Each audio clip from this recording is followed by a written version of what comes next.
윤석열 대통령이 취임 한 달을 맞은 가운데 국민의힘 지도부와 첫 공식 오찬 회동을 가졌습니다. 어떤 이야기가 오갔을지 궁금하실 텐데요. 잠시 뒤에 관련된 이야기가 또 나올 것 같습니다. 이 시각 정치권 이슈 김재섭 국민의힘 도봉갑 당협위원장, 최지은 더불어민주당 북강서을 지역위원장과 함께 짚어보도록 하겠습니다. 안녕하십니까? 안녕하세요. 취임 한 달이 됐습니다. 시간이 좀 빨리 지나간다라는 생각이 드는데 한 달에 대한 총평을 먼저 듣겠습니다. 일단 확실한 것은 소통. 이 부분은 윤석열 대통령이 후보자실로부터 내놓았던 국민들과의 약속이고 그 부분은 상당히 잘 지켜지고 있다고 생각이 됩니다. 특히 이제 그 대통령의 용산 시대가 열리면서 모든 국민들이 대통령의 출퇴근을 보게 되고 게다가 매일 기자들의 질문에 대답을 하는 그런 모습들이 사실 그전과는 확실히 다른 모습들이거든요. 그 청와대에 출입했던 기자들 역시도 몇 년간 출입을 하면서도 대통령 얼굴 한번 보기 어렵다라고 하는 것이 기자들의 중평이었는데 지금은 매일 용산에 가면서 매일 대통령의 얼굴을 본다라고 하는 것이 사실은 소통의 시작, 굉장히 큰 변화라고 저는 보고 있고 무엇보다도 근처에 있는 식당에 가서 참모진들과 식사를 하는 모습들 이런 것들이 확실히 전에와는 다른 어떤 소통을 강조하는 대통령의 모습으로서는 국민들께 많은 각인을 시켜준 것이 아닌가라고 생각하고 그 부분은 굉장히 긍정적으로 평가합니다. 특히 또 하나 제가 이제 높이 평가하는 부분은 바로 대북 관계에 있어서 우리가 쭈뼛쭈뼛하지 않는다. 해야 될 말은 하고 대응할 것은 확실하게 대응한다라고 하면서 어떤 대한민국의 국방이라든지 안보라든지 하는 그 국민들의 두려움 같은 것들은 확실히 좀 해소하고 있는 것이 아닌가라고 저는 생각이 됩니다. 네. 소통과 대북 관계에 있어서의 이제 좋은 점수를 준 총평이었습니다. 민주당 입장 듣겠습니다. 저는 예상보다는 사실은 윤석열 대통령이 좋은 시작을 보여주고 계시다고 생각을 합니다. 처음에는 이 대통령이나 정치 경력이 충분하지 않은 분이라고 많이 생각을 해서 좀 불안한 마음이 있었는데 그래도 경제와 민생을 챙기는 행보라든지 안정적인 그런 모습들을 보여주셔서 사실 그것 때문에 또 지방선거에서도 국민의힘이 크게 이길 수 있었고 또 국민의힘의 지지율도 좀 올라가는 것이 아닌가 이렇게 생각을 합니다. 다만 아까 뭐 소통에 대해서 얘기를 하셨는데 저는 윤석열 대통령이 지금 완전 소통은 아니고 소통과 불통 사이 그 정도에 있다고 보이거든요. 네. 물론 뭐 청와대 개방에 대해서 좋아하시는 분들도 있지만 용산의 집무실 이전을 그렇게 급하게 한 달 좀 있다 가면 안 됐었나. 지금 교통체증 이런 것에 대해서 말씀하시는 분도 있고 무엇보다 인사가 뭐 실력 위주 이렇게 하셨는데 보니까 대부분 검찰 출신이거든요. 그러면 검찰이 아닌 사람들은 실력이 없는 겁니까? 그래서 이런 부분에 대해서는 국민들의 의견을 충분히 반영하지 못한 불통의 측면도 있다고 보입니다. 네, 소통과 불통의 중간쯤이다라고 했는데 그 부분만 좀 얘기 들어볼까요? 아마 검사를 좀 많이 임명한 부분, 이런 부분이 불통의 모습 아니냐라는 얘기하는 것 같습니다. 뭐 적재적소의 인사를 활용하겠다라고 이제 대통령께서 이야기하신 대로 저는 이제 그런 취지라고 보이고요. 대통령실의 입장도 그런 거 아니겠습니까? 사실은 대통령과 호흡을 맞출 수 있는 참모진들이 내지는 내각 구성원들이 이렇게 대거 포진을 하게 되는 것이 국정 운영에 굉장히 자연스러운 방향이고 과거의 문재인 정부도 그렇고요. 박근혜 정부도 그렇고 이명박 정부도 그렇고 대통령과 가까이 호흡을 맞췄던 사람들이 대거 주 요직대로 가게 되는 것이거든요. 그러니까 윤석열 대통령이 검찰 출신으로서 어떤 검사로 일을 했는지 여부와 상관없이 본인과 같이 일을 많이 했던 그다음에 호흡이 잘 맞는 분들이 참모진으로 대거 들어간 것은 사실입니다. 저는 그런 맥락으로 봐야지 단순히 그냥 검찰 출신이 많이 기용이 됐다라고 보는 것은 뭐 적절하지는 않다고 생각이 되고요. 무엇보다도 검찰 출신들이 들어가서 안 되는 이유에 대해서는 민주당도 뚜렷하게 이야기하지 못하고 있는 상황이거든요. 예를 들면 운동권은 괜찮고 뭐 검찰은 안 되고 이거 민변은 괜찮고 검찰은 안 되고 사실 이거 납득하기 굉장히 어려운 부분이고 얼마 전까지만 해도 소위 말하는 서우남 정부라고 공격을 하다가 이제는 검찰 정부라는 식으로 공격을 좀 하게 되거든요. 어떤 구성원이 들어오더라도 민주당 입장에서는 맞득치 않을 겁니다. 얼만큼 일을 잘하느냐, 얼만큼 대통령과 소통을 잘할 수 있느냐를 보고 판단을 하셔야지 그 사람이 어떤 출신이냐만 가지고 문제를 삼는 것은 적절하지 않다고 생각합니다. 네, 잠깐 얘기 들을까요? 더 안 하셔도 되겠습니까? 네, 뭐 저는 소통과 불통 사이라고 생각을 하고 네. 불통의 모습이 사실은 더 많지만 그래도 새로 출범하는 정부기 때문에 소통을 좀 더 많이 하시기를 기대한다 이런 말씀까지만 드리겠습니다. 알겠습니다. 뭐 이제 오늘 윤석열 대통령 여당 지도부와 오찬을 하고 뭐 잠시 뒤에 관련된 내용이 나올 것 같은데 그렇다면 그 전에 당내 얘기를 좀 나눠보겠습니다. 오늘 당내 얘기에서 이제 좀 여당 내 증폭하고 있는 갈등에 대해서 윤석열 대통령은 뭐 당 문제는 원래 정치는 그런 거다라고 얘기를 하면서 약간은 거리두기를 하는 모습이었어요. 그건 어떻게 들으셨습니까? 당연한 태도라고 생각합니다. 이제 대통령은 이제는 국민의힘의 뭐 수장이 아니라 대통령은 국민들 전체를 아우르는, 대한민국 전체를 아우르는 지도자이기 때문에 어떤 당내 상황에 대해서 이렇다 저렇다 이야기하는 것이 좀 적절하지 않다고 생각이 되고, 실제로 대통령은 이 부분에 대해서 크게 관심을 두지 않고 있고 관심을 둬서도 안 된다고 생각합니다. 여당 내 정치인들 사이의 갈등들은 그 가운데서 풀어야 되는 것이지, 대통령실에서 이러이러한 식으로 가이드라인 정해주는 것은 맞지도 않고, 아마 윤석열 대통령의 성격상, 그다음에 어떤 그런 것 전혀 이제 맞지 않다, 그러진 않을 거라고 저는 내다보고 있습니다. 그래서 이것은 당내에 대해서 봉합을 해야 되는 문제라고 생각이 되고, 네. 실제로 이게 뭐 당내 어떤 세력 간의 갈등이라든지 당권 경쟁이라든지 하는 식으로 비춰지는 것은 좀 과도한 생각이 듭니다. 왜냐하면 사실은 어떤 이준석 대표와 그다음에 정진석 부의장 간의 이런 다툼들은 무언가를 걸고 싸우는 것이 아니거든요. 이번 다툼에서 이겼다, 이번 갈등에 승리를 했다라고 했을 때 얻어지는 정치적 자산 같은 것들이 사실 크진 않습니다. 그래서 뭐 없다고 해도 과언이 아닐 정도로 이것은 다소 두 정치인 간의 설전인 것이고, 다소 이제 감정적으로 비화된 부분이 분명히 있었지만 지금 주도부가 나서서 두 분 간의 갈등들을 봉합해야 된다라고 이야기를 하고 있는 상황이고, 거기에 대해서는 정진석 부의장도 마찬가지고 이준석 대표도 약간의 이제 소강 상태로 접어드는 느낌이 들어서 아마 이제 조만간에 정리가 잘 되지 않을까라고 저는 내다보고 있습니다. 네. 민주당 내부도 역시 시끄럽긴 하지만 뭐 국민의힘 내부 얘기를 좀 먼저 외부에서 보는 국민의힘은 어떻습니까 지금? 뭐 이제 집권 여당이고 새로운 정부가 출범을 했는데도 이렇게 갈등이 있는 것이 참 밖에서 봤을 때는 뭐 흐뭇하죠. 흐뭇하다고 말하면 너무 놀리는 것 같고요. 죄송합니다. 그렇지만은 이 굉장히 잘 되는 상황인데도 그 안에서 또 내부의 뭐 자리 싸움이라고 할지 뭐 권력의 다툼이 굉장히 심하구나 이렇게 보이는데, 네.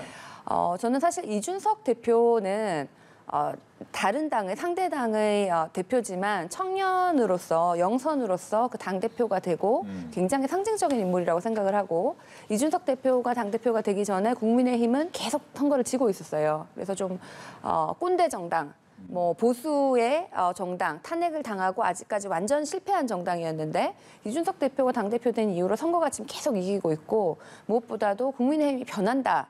그래서 지금 국민의힘과 과거의 그 탄핵과 이런 것을 더 이상 연결시켜지는 그 이미지가 좀 많이 끊어진 것 같아요. 그래서 그 이준석 대표가 당의 여러 가지 활동 이런 면에서는 그럼에도 불구하고 이렇게까지 많이 본인의 뭐 윤리적인 문제가 있다면 그건 별개의 문제지만 그것이 지금 밝혀지지 않은 상황에서 이렇게 많이 흔들리는 것을 보면은 굉장히 저 당이 국민의힘 같은 경우에는 이 기존의 그 기득권 국회의원들의 세력이 굉장히 견고해서 이준석 같은 스타도 저렇게 힘든 세월을 보내는구나. 선거를 2번 이겨도 본인이 얘기하고자 했던 정치 혁신이나 이런 것에 대해서 거의 한 걸음을 못 나가고 있구나. 그래서 안타까운 사안이라고 생각합니다. 저는 그렇게 생각하지는 않고요. 이제 기득권은 사실 민주당이 훨씬 강합니다. 그래서 얼마 전까지 박지원 위원장이 비대위원장으로서 목소리를 냈을 때 많은 기득권을 가진 의원들이 나서서 반대를 하고 있고 마치 개인의 의견인 것처럼 치부를 해버리고, 사실 그랬거든요. 심지어 비대위원장이, 그러니까 당 대표가 무슨 상의하고 성명 내느냐 이런 얘기까지 하면서 사실 노골적으로 당 대표를 무시했던 게 민주당이고,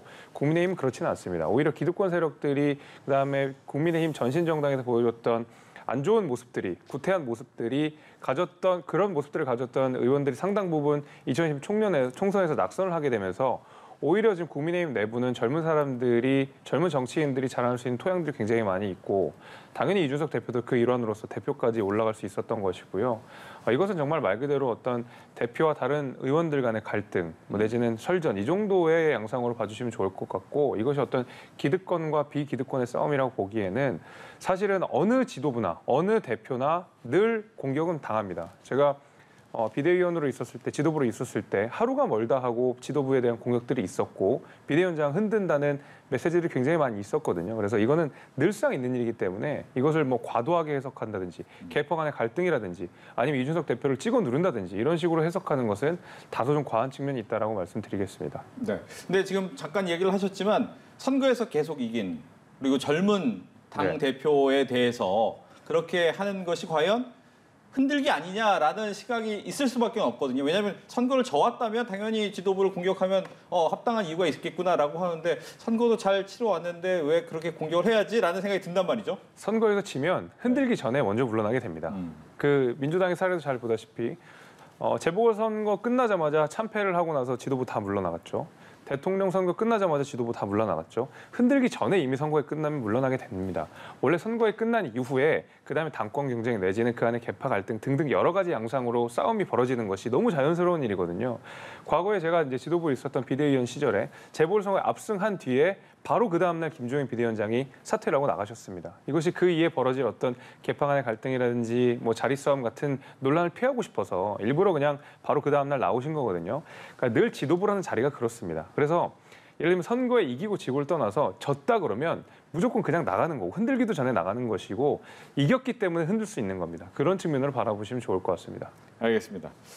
추가적으로 한 가지만 더 질문을 드리면 지금 이제 민들레 모임 만든다 했는데 이 민들레 모임이 좀 문제가 있어 보인다라는 내부의 반응이 있어 보여요. 즉 이게 너무 윤석열 대통령을 위한 모임 아니냐라는 색깔이 좀 드러난단 말이죠. 권성동 의원도 그래서 그 부분에 대해서 좀 지적을 했는데 이게 어떻게 되는 겁니까? 이게 소위 말하는 이제 민들레 모임이 장제원 의원이 주축이 돼가지고 국민의힘 의원들이 말하자면 공부를 하는 모임들을 만들게 된 것인데 네. 그 면면을 바라보자 보니까 소위 말하는 친윤계 의원들이다. 그러면 우리 여당 내 소모임으로서 말하자면 친윤의 세력 형성을 하는 것이 아니냐라는 이제 지적이 있었는데 네. 장제원은 그러니까 모임의 아직까지는 좌장이라고 할 수 있는 장제원 의원이 나서서 이해되지 않는 반응이라고 분명히 이야기를 했거든요. 이것은 정말 열려있는 플랫폼이고 소위 말하는 친윤 인사가 아닌 분들 그다음에 윤석열 대통령에게도 쓴소리를 아끼지 않았던 의원들조차 다 합류를 해서 있는 상황이기 때문에 이것을 세력화라고 보는 것은 부적절하다라는 반응을 장제원 의원이 직접 했습니다. 그럼에도 불구하고 이것이 자칫 대통령이랑 가까운 의원들의 사모임처럼 보여질 가능성이 있기 때문에 권성동 원내대표는 여기에 대해서 좀 선을 그은 것이고 그렇게 비춰질 수 있다 그러면 그런 가능성이 있다 그러면 안 하는 것이 맞다라는 우려를 전달한 것이고 사실 이거 자체가 어떤 세력화라든지 뭐 어떤 세력 경쟁을 위해서 만들어진 것은 아니다라고 장제원 의원이 직접 밝히고 있습니다. 네, 민주당에서도 뭐 철험에도 있고 여러 가지 이제 모임이 있잖아요. 네. 그 모임하고 또 이제 이런 민들레 모임 어떻게 좀 다른 느낌이 있으십니까? 어떻습니까? 먼저 한번 여쭤볼게요. 여기가 지금 세력화하는 모임은 아니고 그렇게 비춰지는 것이 걱정이다. 실제는 아니다라고 하셨는데 김재섭 의원님은 그 모임 회원이세요? 거기는 국회의원만 들어가 있어서 저는 들어갈 수 없습니다. 그럼 그게 무슨 열린 플랫폼입니까? 아, 국회의원들은 네. 그 국회 예산을 받아서 모임을 결성할 수 있습니다. 그래서 국회의원 그 정족수가 몇 명 이상이 된다 그러면 국회 사무처에서 지원을 받아서 모임 지원이 되거든요. 그런 모임의 일환으로 되는 거기 때문에 국회의원 소속, 의원 소속으로 들어갈 수 있는 것이기 때문에 완전히 100% 열린 플랫폼이라고 할 수는 없죠. 그것은 마찬가지로 민주당도 마찬가지고 국민의 다른 모임도 마찬가지입니다. 특히 좀 두 가지 정도가 귀에 들어왔습니다. 하나는 민들레 모임에 대해서 이야기했느냐라고 했을 때 대통령한테 그 정도 얘기까지 사조직 얘기까지 할 장소는 아니었다라고 하면서 안에서 당내에서 좀 지켜보겠다라고 이야기를 했고요. 또 하나는 우크라이나에 갔다 온 것에 대해서 특사 자격도 아니고 친서도 가지고 가지 않았다라는 부분에 대해서 그렇지 못할 만한 사정이 있었다. 대통령이 여기에 대한 관심이 있었기 때문에 나중에 그 사정이 또 밝혀질 것이다. 라는 이야기가 했습니다. 이 두 가지 얘기를 좀 더 해볼 텐데 앞서 이제 민들레 모임 얘기하다 말았으니까 그때 이제 완벽한 오픈 플랫폼 아니다라고 얘기를 하셨어요. 더 얘기를 해보시죠. 네, 뭐 첫 번째로 오픈 플랫폼이라고 변명은 하지만 그렇게 보이지 않습니다. 모든 이런 모임들이 제가 이제 여의도에 와 보니까 이런 모임이 정말 많고 다 오픈 플랫폼이라고 하는데 네. 어떻게 가입하는지 알 수가 없어요. 본인들이 원하는 사람만 넣는데 그게 무슨 오픈입니까? 그게 한 가지고 두 번째는 지금 시대 정신은 이런 모임을 없애는 겁니다. 우리 그 정치권의 여러 가지 계파 아니면 이런 모임, 이런 사조직들이 아마 그런 친목 도모라기보다는 서로 이렇게 도와주는 아니면 서로 비슷한 생각을 가진 사람들끼리의 그런 모임 이런 건데 때로는 좋은 가치와 좋은 방향을 같이 하는 경우도 많지만 대부분의 경우에는 내가 이 사람과 좀 인연이 있기 때문에 우리가 서로 좀 도와주자 이런 경우로 쓰이는 경우도 많거든요. 그래서 예를 들어서 어떤 모임에서 뭐 누가 장관 후보가 됐을 때 서로 밀어준다든지 또 어떤 경우에는 뭐 법안을 같이 할 수도 있지만은 뭐 이렇게 서로 임명할 때 밀어준다든지 뭐 당 내에서 내가 원내대표를 나갈 테니 나를 좀 도와달라 이런 식으로 쓰이는 경우가 많아요. 근데 이런 모임들의 문제는 기득권을 잇는 사람들한테는 서로 도움이 됩니다. 그런데 이 모임 밖에 있거나 아까 말씀하신 것처럼 원내 진입도 하지 못한 사람들의 경우에는 이런 것이 진입 장벽이 되는 것이죠. 이제 공천을 받을 때도 같이 영향력을 미칠 건데 그럼 청년이나 신인들이 들어가가지고 하기가 더 힘들어지는 겁니다. 대신 우리 정치권에는 이런 모임이 너무 많고 이런 뭐 지금은 우리 민주당 같은 경우에는 이런 모임에 대한 피로감이 좀 있고 그것이 이제 지금은 뭐 계파 갈등 이렇게 얘기를 하지만 그 중에 일부는 친이냐 뭐 반이냐에 대한 갈등이지만 또 다른 아주 조금은 이 계파라는 소위 어느 계파든 이것이 기득권화가 돼가지고 거기에서 이제 신인들이 참여하지 못하는 것에 대한 피로감이 있는 거거든요. 그렇기 때문에 지금의 시대 정신은 이런 모임을 만드는 것이 아니라 오히려 모임을 해체하고 예를 들어서 민주당은 최근에 뭐 SK계, 뭐 이낙연계 이런 분들의 사모임을 해체를 했다고 하거든요. 근데 이런 모임들이 정말 많다는 거를 해체하면서 우리가 이런 모임이 있었어라고 알게 됐어요. 그래서 이런 모임들을 이제 더 만들 것이 아니라 해체해서 오히려 모든 사람이 좀 더 공정하게 카르텔 없이 일할 수 있는 그런 정당이 돼야 되는데 이런 모임이 얘기가 나온다는 것부터 굉장히 구태한 일이죠. 네, 이준석 대표도 사모임은 약간은 거리 두는 느낌이었어요. 그러니까 이게 모임을 해체한다고 해서 그 그룹들이 해체되는 건 아니거든요. 그러니까 그리고 이제 장제영 의원이 명시적으로 좀 밝혔다시피 공부 모임이다라고 이제 이야기를 했고 이런 공부 모임은 민주당뿐만이 아니라 국민의힘도 굉장히 많고 민주당과 국민의힘이 같이 들어가는 모임도 많고 사실 굉장히 많습니다. 그래서 뭐 우려하는 것만큼 그렇게 무슨 사조직처럼 내지는 기득권을 지키는 방식으로 작용되기는 어렵고 이미 많은 언론에 보도가 됐고 원내대표가 여기에 대해서 우려를 표하는 상황이고 당 대표 역시도 여기서 선을 긋는 상황이기 때문에 이것을 이미 이제 사조직화 만들 수 있는 상황도 아닙니다. 당연히 공부하는 모임으로서밖에 그 역할들을 제한될 수밖에 없는 이미 환경이 조성이 돼 있기 때문에 여기 대해서는 너무 우려하지 않고 추후적으로 어떤 인사들이 들어가는지 내지는 어떤 활동들을 하는지를 지켜보고 나서 해야 되는 거라고 저는 보고 있고요. 이제 우크라이나에 대한 관심도 이준석 대표가 이야기를 했다고 하는데 사실은 이제 우크라이나 그 방문이 어떤 외교부와의 조율이 없이는 사실 불가능한 일이거든요. 그러니까 안에 전쟁 중이고 무엇보다도 우리가 사실은 기회주의적 외교라고 해서 문재인 정부에서 말하자면 중국과 북한과 러시아에 대해서 이렇다 할 제재를 하지 못하고 기회주의적인 모습들을 좀 보여주면서 오히려 서방 자유민주주의 진영에서 다소 외면받는 경우도 분명히 있었거든요. 우리가 얼마 전에 우크라이나와 전쟁이 벌어지고 나서 러시아 제재에 동참하지 않아가지고 FTPR이라고 하는 말 그대로 반도체 수출입에 미국과 하는 거의 제한이 있을 뻔하다가 나중에 제재에 동참하면서 거기에서 면제 허가를 받았거든요. 이제 이런 식으로 우리가 더 이상 이쪽 저쪽 간보기 외교는 좀 어렵다. 오히려 적극적으로 우리 우크라이나를 지지하는 모습들을 대한민국에서 보여줘야 된다라고 하는 것이 저는 여당 대표로서 재빠르게 대응을 했다고 생각을 하고 그리고 어쨌든 외교적 책임의 어떤 최종 책임자는 행정부의 수반입니다. 여당 대표는 될 수가 없고 결국 대통령의 메시지가 외교적인 메시지의 최종 결정권자인데 저는 그런 의미에서라도 대통령한테 외교적 메시지 공간을 좀 줬다고 생각하거든요. 여당 대표는 여당 대표 역할을 하는 것이고 외교적 책임의 수장으로서 대통령도 대통령의 역할이 있을 수 있습니다. 그래서 이런 어떤 호흡을 좀 맞춰가는 과정이다 이렇게 보기 때문에 이준석 대표도 여기에 대해서 대통령과 좀 허심탄회하게 이야기를 하는 것으로 저는 보이고 있습니다. 알겠습니다. 시간이 그렇게 많지 않기 때문에 질문 이제 하나 민주당 얘기만 더 해보겠습니다. 3시에 이제 회의를 하죠. 비대위 구성 아마 통과는 될 것 같은데 문제는 전대 룰이나 지도 체제 앞으로 이걸 가지고 어떻게 할 것인가를 또 지리한 싸움 한 달 정도 해야 될 것 같아요. 어떻게 좀 진행될 것으로 예상하십니까? 일단 우상호 비대위원장에 대해서는 많은 민주당의 그 지지자들이 굉장히 적절하다. 개파색이 비교적 얇고 지금의 이 갈등 상황, 그 선거 이후에 그 마음 아픈 많은 상황을 다시 시작하게 되는 그 전당대회까지의 그 안정적인 관리 그리고 조금의 변화, 혁신 이런 것을 다 할 수 있는 분이라고 하는 그 공감대가 있기 때문에 이 비대위 구성에 대해서도 많은 사람들이 뭐 이게 굉장히 혁신적이거나 상징적이진 않지만 무난하고 다들 이렇게 안정감 있는 인사다라는 것에 다들 동의를 하고 있습니다. 하는 분위기입니다. 그런데 그럼에도 불구하고 앞으로 2달 동안 얼마만큼 할 수 있냐 지금 이게 아주 짧은 임기고 전당대회 전에 우리가 말은 혁신형 비대위라고 하지만 우리가 뭐 선거제도를 개혁한다든지 그럴 만한 시간이 있는 건 아니잖아요.